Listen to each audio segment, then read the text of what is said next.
Mtazamaji wa Sports One Media, tayari 90 za mwamuzi zimekwisha kutamatika katika kiwanja hiki cha 85 Lucky Stars hapa Timboni, na wenyeji wamesalimu amri mikononi mwa na mafuta Pwani Oil. Magoli 4-0 ndio magoli ambayo kwamba tumeyashuhudia hapa. Kipindi cha kwanza magoli 3 na kipindi cha pili wakaongezwa goli la 4. Mechi imetamatika dakika 90 sasa hivi, na tayari mwenyeji amepoteza mechi yake ya 3 mtawalia. Pengine kuna kipi kwenye kambi ya 85 Lucky Stars? Wacha tukaweze kumsikia anahodha wa klabu hiyo Ali akaweze kutujuza mengi zaidi. Mimi naitwa Michael Kasereski na hii ni Sports One Media. Hakikisha kwamba unatufuata kwenye mtandao wetu wa YouTube ni Sports One Media, subscribe pale na itakuwa vizuri hata zaidi. TikTok ni Sports One Media, Facebook ni Sports One Media, Instagram ni Sports_1 Media. Naitwa Michael Kasereski na hii ni Sports One Media.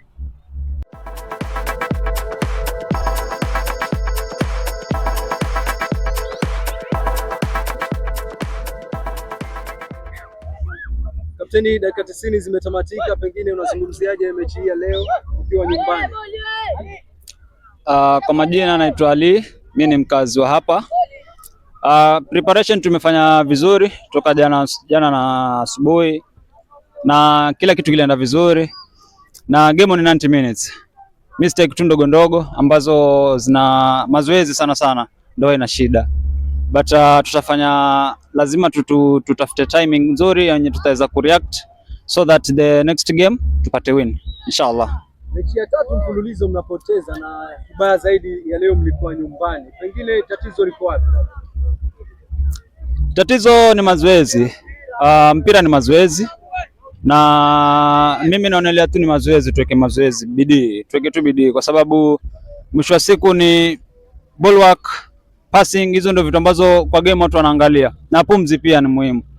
But challenge kubwa ni kwamba tunakaa kidogo, home players tuko kidogo according na wale wengine, so hatujui training zao nini, but pia hivyo ndio tunashikana miguu polepole, but the more tunaenda kuinteract na wao, the more tunapata hiyo courage. I think Mwenyezi Mungu akijalia next game tutakuwa vizuri.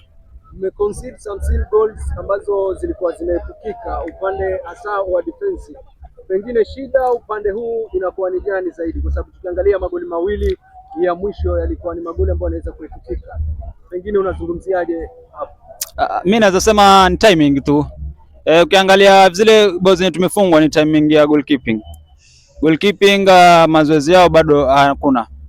Hatuna coach wa goalkeeping, hatuna coach kabisa. So unakuta ni sisi players wenyewe tujiarrange tufanye vitu. So hiyo ndio main problem, but body iko na wanaliona hili, na inshallah watatafuta goalkeeping coach na coach pia, tutakuwa vizuri. Hivyo ndo tuna realize ile mistake. Unajua it's better hii mistake ikupate mwanzo wa ligi ndio uwe vizuri, ikija ikikupata katikati itakuwa mbaya zaidi. Ugenini mlipoteza mechi 2 leo hii mbele ya mahalaiki ya mashabiki, pengine matumaini ya mashabiki unaambiaje? Mimi mashabiki ni waendelee tu kuamini football iko hivyo. Watu wanaenda mbali na wana lose na wanatumia a lot, so football jamaa waiko hivyo. Mimi nawaambia tu waendelee kuwa na moyo ule, watu support, wajitolee. Unajua mpira bila shabiki hauendi. So mimi nawaambia tu waonekane, watoe support, tuende game. The more tunaendelea kurun kwenye hizo game ndio tunaona mistakes, na kati ya hizo mistakes tukizirecover mapema ikifika katikati ya season tutakuwa tuko best. Shukrani sana kwa muda wako na tunakutakia kila laheri kuelekea kwa mechi hizi. Asante pia. Karibuni.